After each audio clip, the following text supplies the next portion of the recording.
I don't feel alone. We just settled in and it already feels like home. You're listening to the Feels Like Home podcast with Mike Throne and Marty Ford. Powered by Horizon. This is big. This is gig. Hey, gang. It's great to be back on Feels Like Home. We had a couple of weeks off there.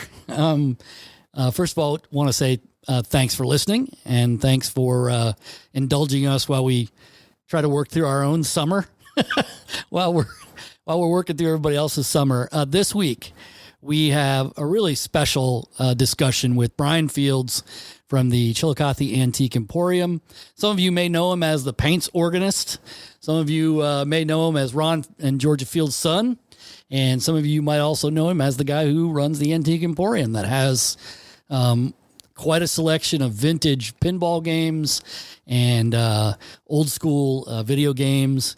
And so we get into a lot of that tonight. We get into the antique business a little bit, his start in there, a little bit of reflection for all of us. It was kind of fun for us to do this. So we hope you enjoy this one with Bryan Fields from the Antique Emporium.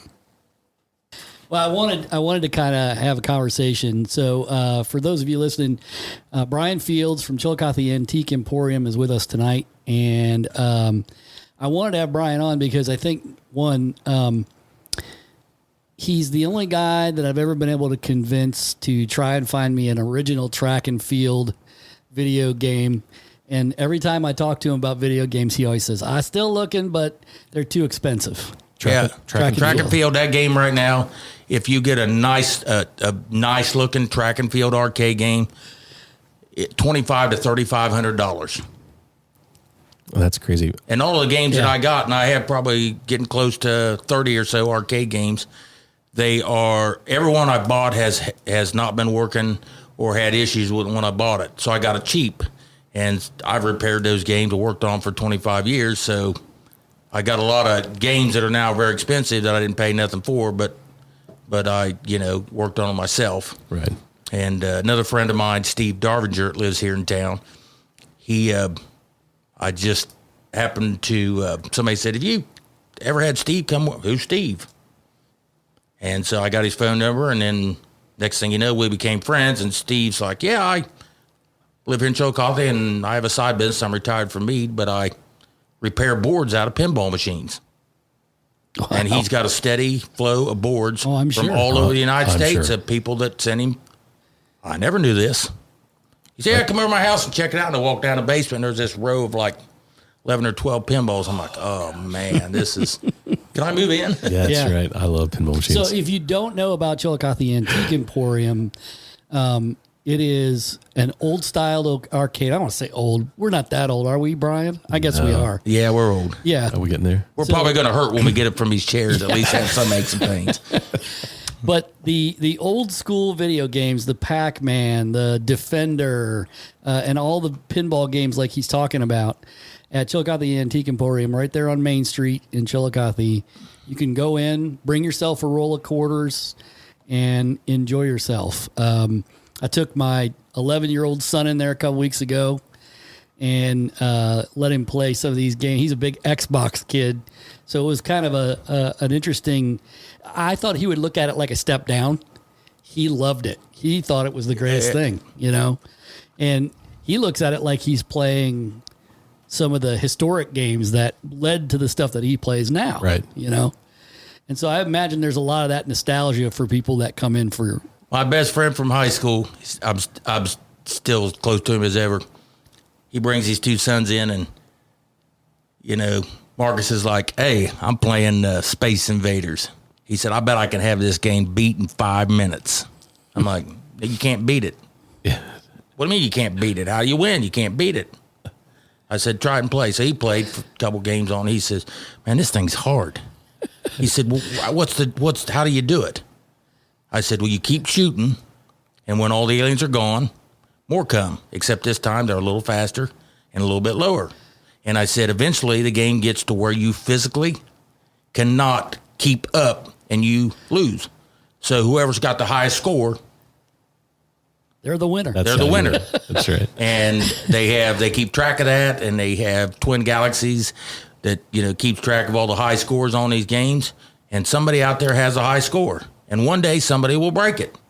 But you'll never beat the game, because the game will beat you eventually. You can't. Right. You get to the point where you just physically can't keep up. Yep. He said, well, that's no fun. Well, not to mention the fact that when you play on an Xbox or a PlayStation, you can pause the game, right? Go to the bathroom, get snacks, whatever. And, like, you can't do that with Space Invaders or Pac-Man or any of these games. Like, it's going to keep going without you, When I was a kid, me and my next door neighbor, Eric B., we were playing Astro Smash on the Intellivision. And I played for 8.5 hours straight. He stayed over. We played for 8.5 on one game. And I scored 1,000,000.5 or so. I still have a Polaroid film, a shot of the screen with us beside it, where I broke the world record that was in this paperback book that we had bought. And I believe I ended up getting a free game from Intellivision for submitting my score. And somebody has long beat that score. But, right. Sit there and play for 8 hours and not be able to go to the bathroom, not be able to. Yeah. There's no pause. No. Nope. So how did you get, obviously antiques is where you started, and gathering things of value for people. But is that what kind of led to the old school video games and the pinball and so on? No, my dad in the late 70s bought a pinball machine. He bought a Bally Fireball Home Edition. When he was alive, he would say, "Man, I pretty much screwed up, didn't I?" Because he had a chance of buying the actual Fireball pinball machine, which only made like $2,500.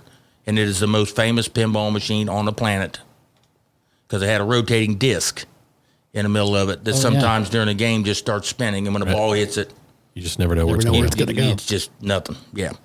So he had a chance of buying that game at a place called Schaefer Home Store in Columbus. Schaefer Distributing, they're still in business in Columbus. Or buying the Bally Fireball Home Edition. And he bought the Fireball Home Edition because it had a year warranty. And it was brand new out of the box. So he said, I decided to buy that one instead. Yeah, I probably should have bought the full size. So he had two other friends. One of them had a Bally Evel Knievel, and the other one had a Stern Memory Lane. And fast forward to about 95, there was an advertisement in a newspaper for a Bally Evel Knievel pinball. So I called, and some woman answered the phone. Said, yeah, we got this pinball for sale. It's $300. You want to come get it? So here in town, go out to Overlook Drive, knock on the door, and guess who answers? My dad's Jeff Haynes, and answers the door. And played that pinball machine. And I said, wow, this is a machine that we played on as kids. He said, that's it. And it'd been not maintained very well over the years, because they do take some maintenance. But I bought it, non-working, and then spent the next month or two getting it all together and getting it up and running. And I still have that game, and I'm getting ready to bring it into the Emporium so people can come see it. And on the back glass, it's got lights, and they kind of light these things behind the back glass that make it look like Evel Knievels. Yeah, jumping some buses on the top of it. It's got that big Harley Davidson one on it. It's just one of those that even if you're not a pinball fan, it's still cool to look at. Yeah. So, I feel like that and the Captain Fantastic pinball game, those are the ones that I remember playing when I was a kid. Yeah. Of course, my dad, when he was still alive, he used to talk about real pinball games that, you could nudge the sides and you couldn't tilt them and, stuff like that. It's really interesting to hear folks talk about pinball, because it's a part of a lot of people's lives, And when I was a kid, my grandparents owned a lot in Pirates Cove at Lake White, and we would go spend the weekends. And they had a laundry area for the campers, and then they had an arcade. And in the arcade were 4 pinball machines, and then like a Defender and a couple of other games. And so I grew up like throwing my quarters in those pinball machines. And I just remember, you're talking about one of your favorite ones to play. I remember when Bally maybe was the one, or maybe it was Midway, announced that they were releasing, this was when I was a kid, I got so excited about it, the Dark Knight pinball machine. And it was this, like, not the Batman Dark Knight, like the Dark Knight, and it had multiple layers. It's Black Knight. Or is that what it is? The Black Knight. And if it was in the attract mode, you'd walk by and say, "Who shall challenge the Black Knight?" And I was like, I've got to find a place that had that. And I went to the arcade at Kings Island, and there it was. And there was probably a line of 30 people wanting to play that. To play that Black Knight. To get that game today would probably cost you in the $5,000 range. Isn't that crazy? And if you found one that's early 80s, 1980, I believe, or 81 when it was released. And if you find one that's non-working, most likely the play field's about bare. They got played so much that they're at the center spot where all the bonuses and stuff are. You can, I've seen them where people are still playing them and they're bare wood. Yeah, just wore it off. Yeah, and they make a laminate awesome. that you can buy if you want to disassemble a play field and re-put on there. The originals were silk screened on, but so I don't know how well these laminates, but if it gets to that point, there is some hope. But it's another game I'd like to have, but it's just too much. Sure. Just too much money, along with it was amazing. Flash Gordon.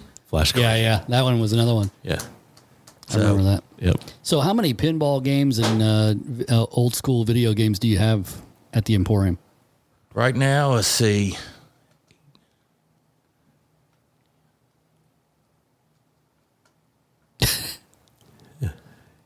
Close to 25 or so. Yeah. But I have, Steve called me yesterday, and I bought a pinball at a yard sale about last fall. It was Gottlieb Cleopatra. Came out in 1980 or so, and it was pretty rough shape. And I said, "Hey, I'm going to bring this over to you." So I just put a yard sale to his house, and then he said, "What do you want me to do with it?" I said, "Let's make it look nice and get it working." And then he started sending me photos of an empty cabinet, a cabinet that's down to bare wood, a cabinet that's been primed and repaired. And then I'm looking at it and going, okay, we got to find a stencil kit for it. Well, they don't make one. Of all the games, this particular one, they don't make a stencil kit. Don't worry about that. So before he stripped it all down, he put onion skin paper and traced it all. Wow. cut it all out, and put it all back together. And when you see the before and after photos, your jaw will hit the floor. And he said it's ready to go to come in, and you'll be able to play it in the Antique Emporium. Wow. And when I first met Steve, the Elton John Captain Fantastic that I bought from another antique dealer here in town, and he plugged it in, it didn't work, and he had spent a little bit of money on it. It didn't work, and I said, well, it's worth that to me. I'll give you that for it. I'll get your money back out of it. So I took the play field completely apart, cleaned all the plastics, waxed the field, put all new rubbers, everything on there. Got it looking good. It wasn't playing right because it's electromechanical. When you open it up, you got all these little reed switches, and there's probably on each solenoid, some of them got 5, 6, or 8 of these reed switches all clicking together, and then you realize there's 40 or 50 of these relays. Wow. And each one of them contacts has to be clean and gone through. So I called Steve, and I said, I got your number. Yeah, I'll come get it and bring it over and see what I could do. And he pulled everything out of that machine, cleaned all those contacts, got everything running flawlessly, put it all back together, brought it back, and wow, you can play it at the Antique Emporium. That's right. It's fantastic. That's right. And so I think what's really cool is that you've really explored what you can do with antiques and what you can do to make your place an attraction beyond just coming there to find something for your house or whatever. And to that end, you recently got a liquor permit and you're selling beer and other drinks and things like that. So you can come in now and play arcade games and have an ice cold Budweiser, Miller Lite, or a draft beer. That's Yeah. That's now, cool. I couldn't do that when I was 16 and playing these things. not now. But I can now. So that's probably a good thing. Now, and here's the other thing too. So like if you're bringing your kid in, you've got ice cream, you've got pizza. I think. Yep. Yeah, the soda fountain's awesome. Yeah. And I mean, so like there's an array of things that you can do when you're there. You've got some of the old school sodas, glass bottles, Fanta, and so on. So what got you interested in saying, okay, I could just have an antique store, but I really just kind of want to do much more? What got you interested in doing that? Just trying to get people in the door? Yeah, I didn't have a problem getting people in the door. It's an antique store, and I get all these people coming in, but we wanted it to, I said, you see those stores on the Travel Channel? They made some, that was kind of, I thought, one of these days I'm going to be on the Travel Channel. But, there are restaurants or bars that you go into, and they're all nice and clean, all nice looking. The walls are all painted, this or that, but they're not. They don't have this atmosphere. They're kind of that. So you're not going to sit there all day long and be drinking or chit-chatting with buddies or doing this or that. But if you go to, some hole in the wall where it's dim light and all these vintage beer signs and stuff on the wall, you're like, man, this place is cool, and I'm going to, hang out here for a few hours. And so, the antique store was nice. If you'd have seen what that building looked like, our space before we got it. And we just thought, we're going to transform this place back. And the Masonic Temple Association had came to me when that place was up for rent, Lou Jones, that had Susie's Gifts. And for those of you that don't know, Lou just passed away. Yep, sure did. And so his Masonic funeral is going to be the 30th this coming Saturday. And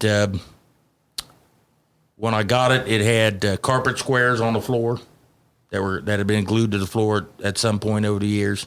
And the carpet squares some of them had started to come up, and they were stapled down instead of re-glued. And whoever glued them down used tile mastic instead of carpet glue. So I told him, I said, hey, I'm going to rent this place, I'd like to rent it, and I'm going to bring it back. And the floors are, we're going to try to put those back to wood floors. And so, okay. And the Temple Association at first was like, I don't know if he's really going to do those floors and all this stuff. I think it's going to be a job more than. And Steve Steele said, no, if he said he could do it, I'm pretty sure he's going to do it. I've seen what he did with his previous store he had on the other side. So me and Victoria sat in there night after night for like a week and a half, and we one side and I was on the other, and we went from square to square, pulled the carpet squares up. If it didn't come up easy, it'd been stapled down, so we took needle nose pliers and picked every one of them staples out and then moved to the next square. And about halfway back in that store, there was a wall that went from the floor to the ceiling, and all that hand railing and everything in the back the balcony was all covered up and was being used for storage and inventory and stuff like that.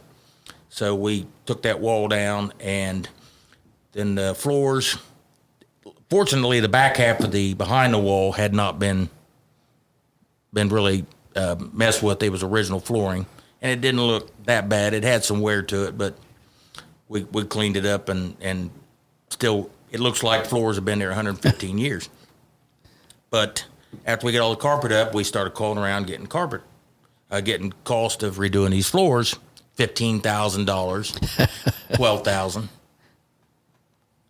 And Victoria, my wife, she's like in tears going, we can't afford that. And we told them we're going to do this, and we already ripped the squares up, all of this.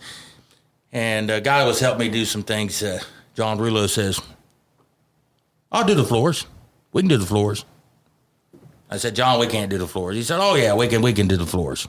I've done floors before. But John used to do odd jobs for my dad all the time. And John said, yeah, I've done floors before. My dad said, that's what John will tell you on every job he does. He knows how to do it. So I said, okay. So I watched a couple YouTube videos, and I said, we're doing these floors. I watch YouTube videos. You can find anything on a YouTube video. That's right. So I found out, the place out of Philadelphia, I bought this attachment that goes on the bottom of a buffer, high-speed buffer. It's got diamond cut blades all the way around it. And instead of sanding off the glue, it chips it off. Because if you try to sand it, the heat reactivates the glue. So John started going across that floor back and forth. And he had, one of the front windows done in probably relatively half an hour, 45 minutes. Back to flat wood. It's a 50 grit. So it wasn't like this kind of smooth, but it was cleaning up. You're like, wow, this looks like brand new flooring. And everybody just kind of looked at it and went, this is going to happen. And so then he started doing the side of the room going down, and Steve walks in, and he's like, you're going to do this. And the next thing you know, people from the Grand Lodge in Ohio are like wanting to come down and see what's going on. And we finished one of the windows and put the sealant and stuff on it and sanded it and did the 50 to 80 to 100 to 200 grit until we got it, and then stained it and thought, well, this is going to look good. And you see what you got. It's not 100% perfect. It's my first attempt. What do you expect? That's right. But anyway, it looks like it's been there. It's a lot of floor. It looks like it's been there 115 years. And the building was built in 1904, 1905. So, yeah, it's been there almost 115 years. So it's, it doesn't look bad. Yeah. No, it doesn't. It looks great. No, and I mean, I feel like you utilize your space quite well too. You've got that loft back there. You've got the basement. I think, by the way, go to the basement and check out all the old not DVDs. Well, there are some DVDs, I think, but VCR tapes. There's a lot of VCR tapes in there. Old rock concert shirts, albums. Man, it's like even a bunch of like old stereo equipment that is just fascinating to look at sure. When Family Video went out, I got a bunch of the shelving units from there. So when you walk down there, it looks like an 80s video rental store. Yeah, it really does. It does. And so that's, and you get guys coming from all over there like, you got to go to this store. Because we're members of VHS groups, and they're like, you got to go see this store. The basement, at the back part of the basement looks like a video rental store. So. This is big. Verizon Fiber Internet is ready. Let them get you hooked up and power your Wi-Fi network with the speed and reliability that only a 100% fiber network can do. Verizon is ready to help you do what you do better. With real people, real rates, and a real service. Connect with them today, and the first month is free, plus no contracts and no data caps. Call 740-772-8331 or visit horizonconnects.com/Chillicothe to sign up today. Yeah, that's great. Yeah, so on Saturday, we moved into this house back almost a year ago. Yeah. August of last year. And so my wife and I, every other Saturday, we walk down to your store. It's kind of our Saturday thing to do. We jump off the porch, go grab some coffee, come down and walk through. And so that you will walk through this house and you will see lots of stuff from your store. Well, I appreciate it. Paintings, we have all this wall space, and you always have a great selection of really unique, interesting things. So we always appreciate it, but I've loved watching your arcade collection grow since we've been going in about every other week. Now, I can't talk about antiques or this whole store or anything without mentioning my mother. She has a lot of fine antiques in her house, but when she originally bought them, they weren't so fine. My first forte in antiques is 11 years old. She was at a sale. I don't know, couldn't tell you where it was at, and I think she might have paid $10 or $20 for it. It was a one-drawer walnut nightstand from probably 1860s or 1870s that was painted white. And so we get home, and she says, we're going to refinish this. Okay, so we got paint stripper, stripped all the paint off. Then we got denatured alcohol and the steel wool pads and cleaned that sucker up, and then wiped it down with antique oil finish and got it all. And it turned out to be an amazing piece of furniture. Went in the house, and then she started buying other pieces like that, and that's how I got into it and learned how to refinish furniture. And that, plus my dad had Mountain Refuge for about 20 years. Now on Saturdays, when most kids are at home watching cartoons and eating cereal, my dad had a special for $30.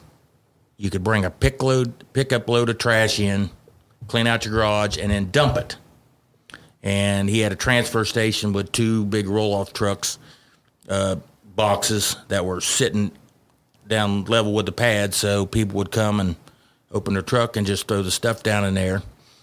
And then they had another hopper that compacted stuff into a semi, and then all to the landfill. And so I would work the ticket booth. I'd take people's money, help them go to unload. And as soon as that truck pulled out, I was like Michael Phelps. I'd dive in that sucker, and I was I was pulling out drums, television sets, transistor radios, antique tube radios and stuff. And that's, and at one point, my mom went to my dad and said, he's got all them TVs in his closet. And at the bottom of my closet, I always had 3 or 4. They might be black or white, they might be color, I don't know, whatever I had. And I had a TV in my room, and if it quit working and I couldn't fix it, just throw it away and pull another one out of the closet. Yeah.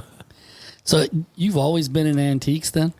Pretty much, for a long time, yeah. I've always gravitated towards old stuff. The new stuff that's out there is, it's never going to be the quality and build of what the new stuff is. I was collecting back when the original NES was out. I had bought one when I was in college, right towards the end. I didn't really have one before that, but I bought one in college, and we played with the dorm and stuff.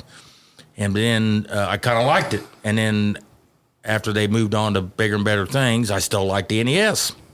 And so I was buying game carts when you couldn't give them away.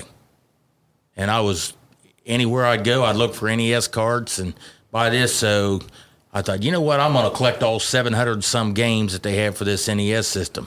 And I got to 400 or 500 carts, which they say is pretty amazing feat. I do have some games that are probably worth single cards that are probably worth quite a bit of money. I don't have Stadium Events. Stadium Events was one that they produced that was released up in New England area, Boston area.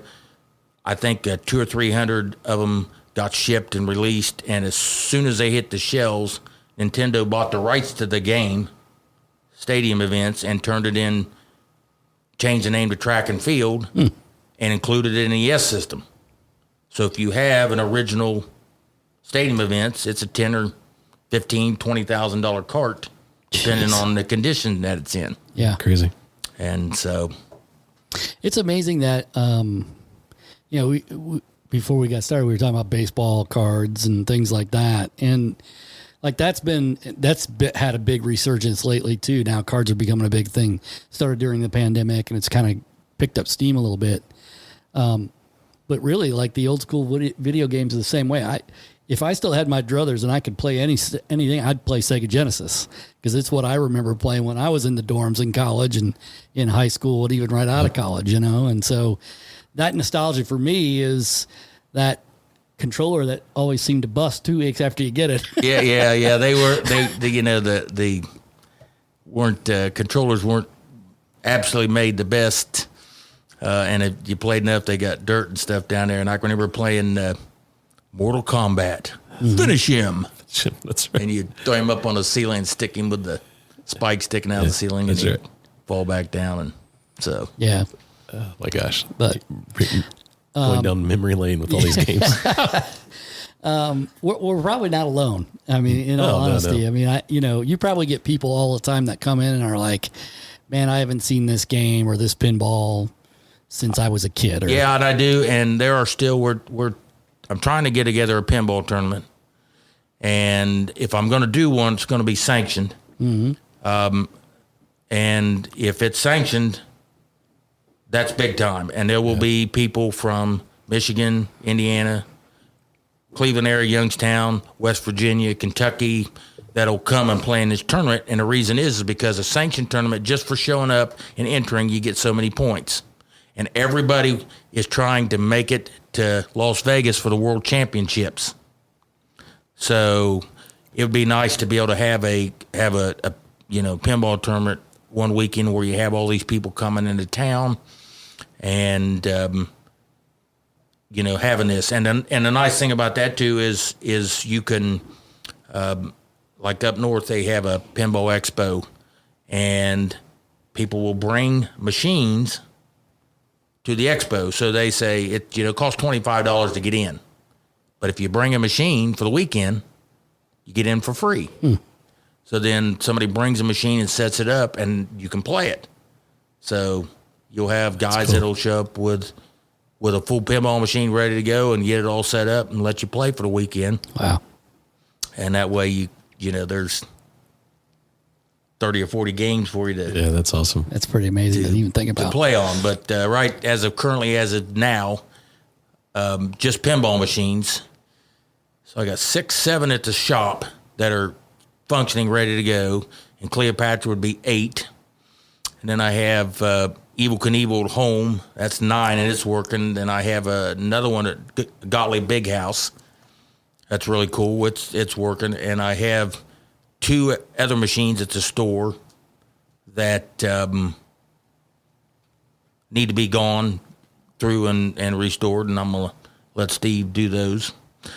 And then I have 2 machines at home we're going to be expanding and making a little lounge area.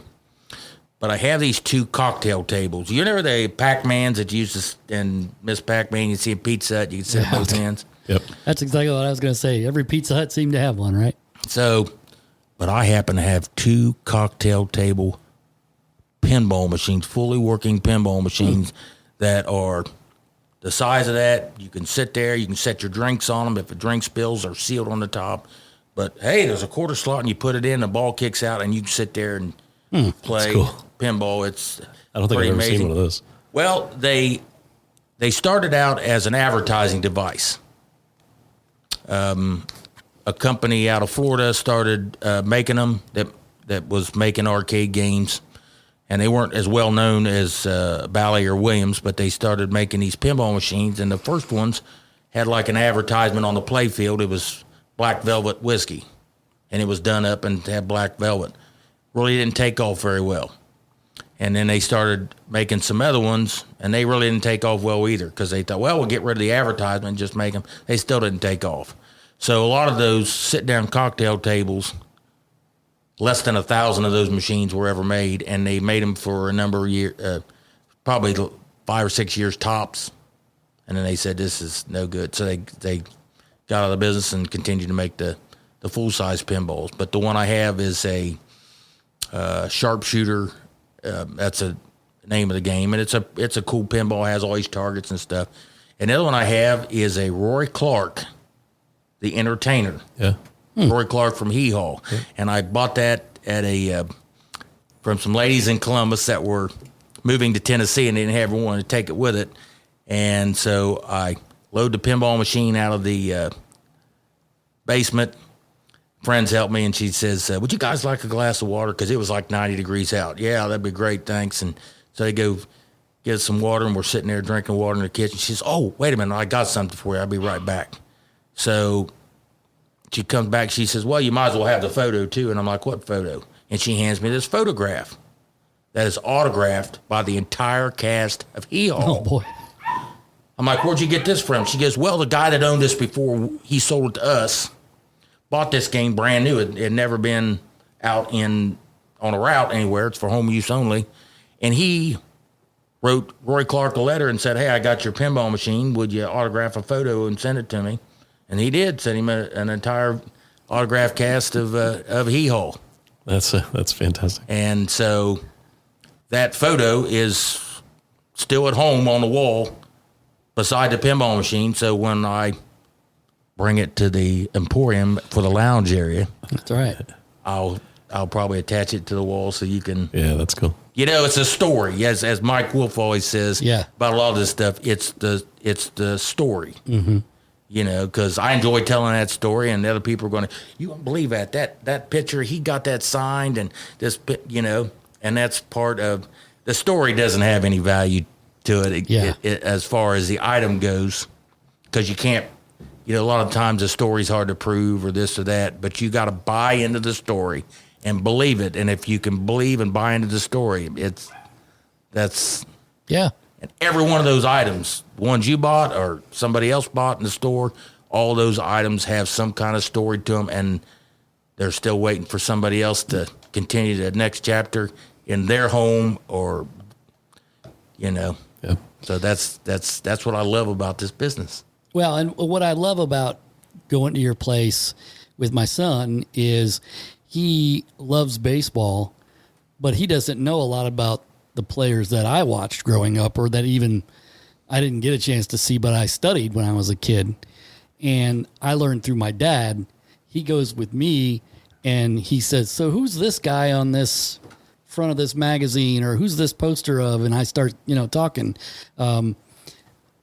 You were generous and gave us a poster once, I think, of Johnny Bench. Yeah. And that led to a whole thing for him to search every YouTube video on Johnny Bench and everything else. Like, it's educational in that sense, and I don't think people realize, like, you can learn entire things about an entire culture, a lot of things about an entire culture, just by looking at what was popular during the 50s or the 60s or the 70s or whatever, And my all-time favorite baseball player, bar none, is Johnny Bench.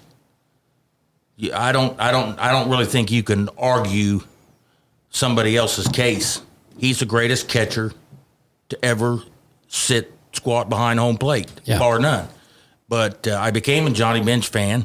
When I was a kid and we're all out in the yard playing wiffle ball or baseball, everybody, wants to be the guy that hits that home run. I want to be Johnny Bench. Yeah.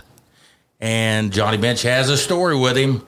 There used to be a restaurant over on the west side of Cincinnati at the mall there, and it was called Johnny Bench's Home Plate. And he opened that restaurant in the 70s during the height of the Big Red Machine. And on one of the walls, they had this massive scoreboard, and it was old mechanical scoreboard with all the little light bulbs that showed all the scores going around the league at that time. So you go in there and you eat and could see this. And my mom and dad went there one night when it was a celebrity chef night. And so the celebrity chef comes out to the table to take her order. And she says, "Can I get your autograph?" And she grabs the Johnny Bench home plate menu, hands it to him, and Johnny Bench autographed his name right on the front of the menu. And I still have that menu today framed up at home. So the signature has faded a little bit. It's still there. You can read it, but it has lost some of its luster. But that's how and I was probably at that time 5, 6 years old. And I got that, and I'm like, wow, this is cool. Johnny Bench is the best guy ever. And so, yeah. Did you ever get into jukeboxes or anything like that? Yeah, I repaired jukeboxes. I can still work on jukeboxes. I have another interesting story. A number of years ago,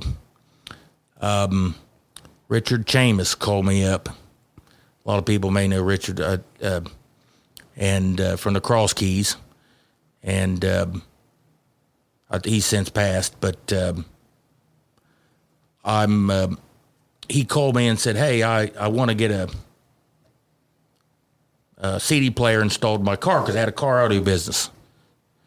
And he said, "I want an AM and FM cassette deck and trunk mounted CD changer and all that." So I said, "Okay."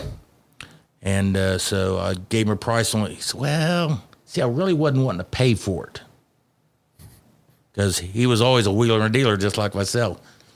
He said, I would like to trade something for it." He said, "I got some neon beer signs. And, at least come look." Because we're talking at the time was, $300 or $400 item to do that. Mm-hmm. So I go to his house, and I really wasn't interested in the neon signs. He said, "It's got to have something in here that you want." And I turned around and looked to go back up the stairs, and sitting in the corner was a 1967 Wurlitzer Americana jukebox. Holds 145s, which you think about it's not much compared to today. So you had 50 A sides and 50 B sides, and now they make records for jukeboxes that have hits on both sides, so you can have 100 hits on it. Mm-hmm. And I said, "I want that jukebox." No way I can do that. I can't do that. He said I'd have to have some cash involved. And so a friend of mine had installed a CD player and stuff in his car, and then he had to sell the car for one reason or another, and I pulled it back out, and it wasn't even 3 months old, and I said, "I got this." He said, "Well, you throw in $200 cash, and we got a deal." So I bought that, and then I pretty much rebuilt it back and it plays great. It's in the basement, plays phenomenal. I got all hits and stuff on. And before he passed, I ran into him at the doc. He had cancer. He said, "Boy, you really made good money on that jukebox." And I said, "No." He said, "You didn't make good money on it?" I said, "No." I said, "I never sold it." I said, "I told you when I bought it, I would never sell this jukebox." Oh, give me, and I had a cell phone time, and I pulled it out and showed him Android. I said, "There's the photo." He says, "You still have that?" And I said, "Yeah, I'm never going to get rid of that." I said, "That's one of those things that, I spent the time to totally shop out and go through it and make it look like new and all that stuff. And yeah, it's a part of me now, and I'll never get rid of it." And then shortly after that, he passed. But he kind of had, that smile on his face, and he just really appreciated that, and it went to the right person. So, yeah, exactly. And that's and I have thought maybe possibly about bringing it to the Emporium and putting it in the lounge area. I probably won't. I'll probably try to find find another one, but give people that opportunity to come in, and kids, to put a quarter in there and pick a Chuck Berry song out, or a Little Richard song, or the Beatles, or I remember the old Frisch's in town had the selections at each of the tables that were remote to the jukebox, and I always loved that when I was a kid. Now, interestingly enough, my Wurlitzer, my '67 Wurlitzer Americana, at one time must have been in somewhere where they had those boxes on the tables, because the jukebox did not come with that. That was an option that a operator could add to the jukebox at the time that they ordered it, and it's got a whole nother mech on the bottom that controls all that. My jukebox has that mechanism. So if I had the 40-pin cable to go from a wall box to the jukebox, I could. Yeah, that's pretty cool. Makes you wonder what happened. I could put a couple of those boxes on the soda fountain counter, theoretically. Yeah, it would take some work, but I could possibly get it to work and play records in that aspect. So yeah. So do you have people that come in and say, "Hey, I got this, and I'd like to sell it," or "I'd like to," how does that work? I do have people come in all the time and call and say, "Hey, I got these items to sell. You're interested in buying them?" And at the moment, I typically say, "You need to make an appointment for me to come look at them, or send pictures to our Facebook page and let me know how much you want for them." But I don't buy off the street. Mm-hmm. And because of events that go on in our community and other community, a lot of times when you buy off the street, it doesn't belong to even the guy you're buying it off of. Right. So, yeah, right. So I don't want to, get into that and have that just the stigma. And I've had things walk in the door. I go, "Wow, I'd really like to have that." And the guy's like, "I'll sell it to you cheap." And I had to pass on it because just didn't have a good feeling. I just didn't have a good feeling about it. So yeah. What do you think's next for you and the Emporium? I mean, you talked about the lounge area there. Is there other things that you've got percolating that you're I'm going to expand the basement. I'm going to double the size because I got a whole other side of the basement that we're not even using. Yeah. So I want to expand that so that you'll be able to walk down, and then just like the first floor, you'll be able to make a complete loop around the basement and look at stuff and just make it even bigger. Yeah. There you go. And if there was a way that if my store had physically in some way or another been connected to the first location, which is directly on the other side of the entrance to the building, Mm-hmm. I would have not got rid of that. I would have just expanded it. Yeah. But the two are not physically connected together, and not being like that, you'd have to have it.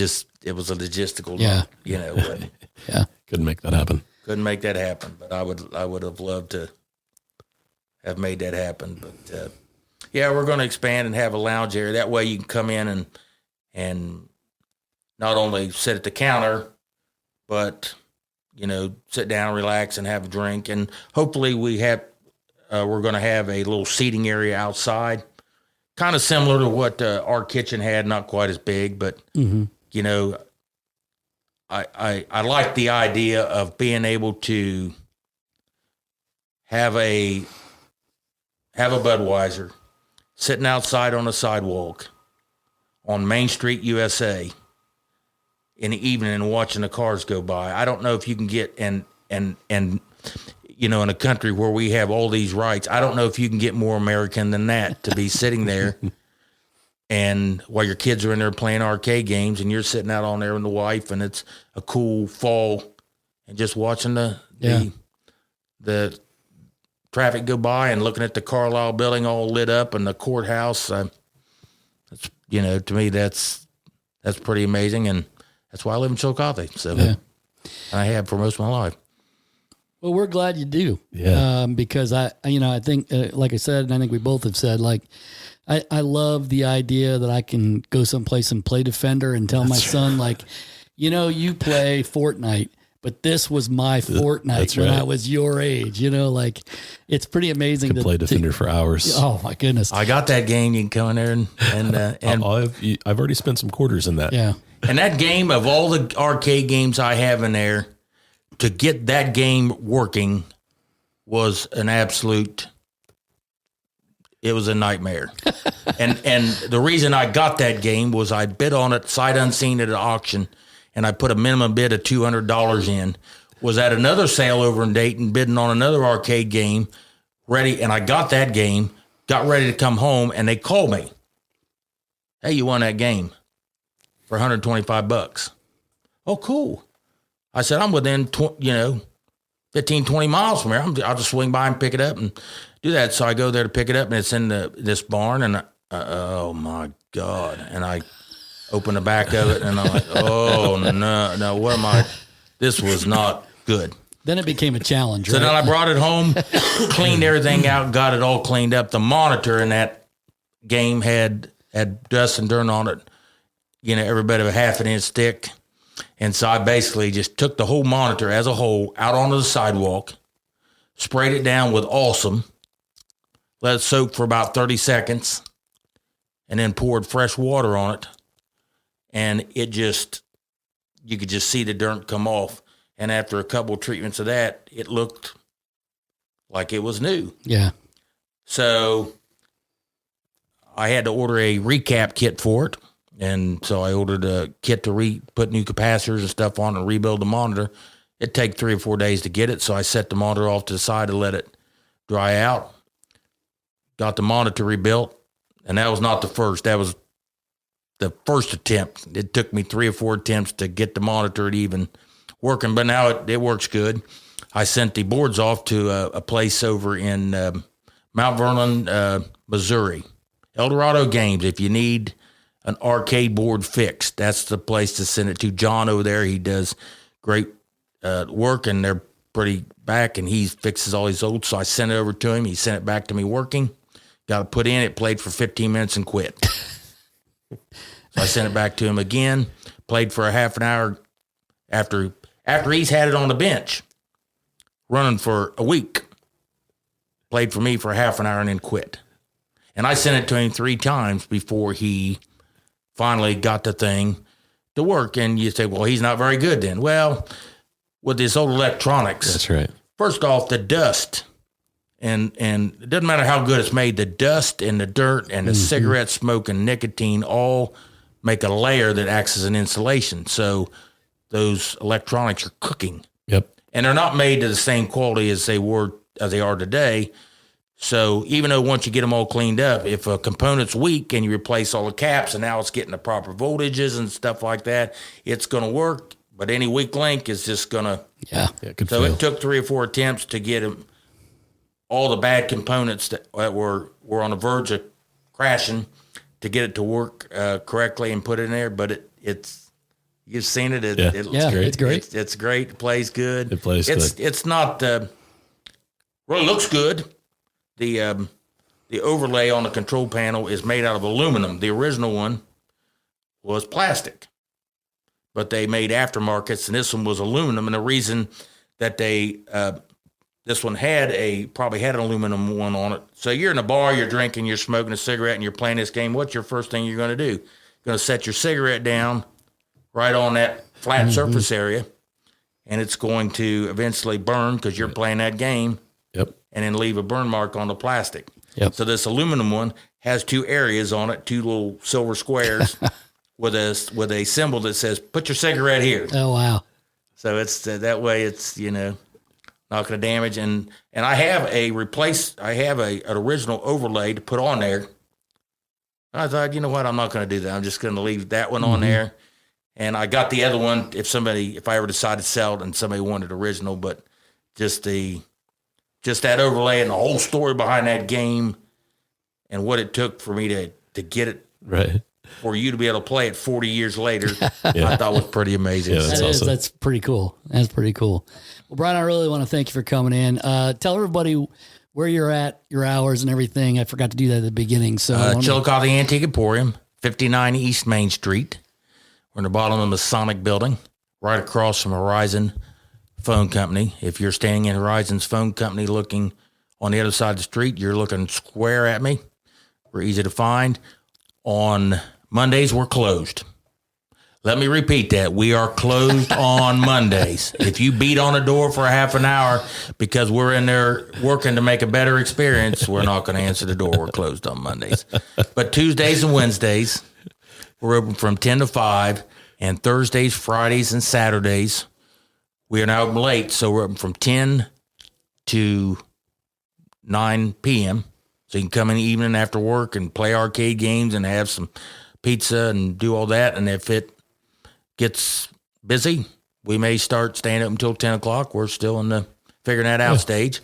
And then on Sundays, we are open from 12 to 5. And we do not have any Sunday beer sales at this time, but I am working on that because I know a lot of times people have Sundays the only day they have off. And the Bengals are getting ready to start their try to make it back to the Super Bowl weekend season. Right. And I would love to be able to have a big screen TV on the wall showing the Bengals games. You're sitting there drinking a beer. The kids are having ice cream and pizza, and they're running around playing arcade games. And your wife is walking through the store shopping, and everybody's happy doing what they want. And the guy's like, man, my kids are busy playing games. My wife's busy shopping, and I'm getting to watch the football game and have a nice cold beer. This is great. That's right. Well, again, thanks for coming on. I really appreciate it. I appreciate you having me on here. And this has been one of the most funnest. We're going on an hour now. Yeah. This has been great. I It's love been it. fun. You're listening to the Feels Like Home podcast with Mike Throne and Marty Ford. Powered by Horizon. This is big. This is gig. It feels a little strange, but I don't feel alone. We just settled in and it already feels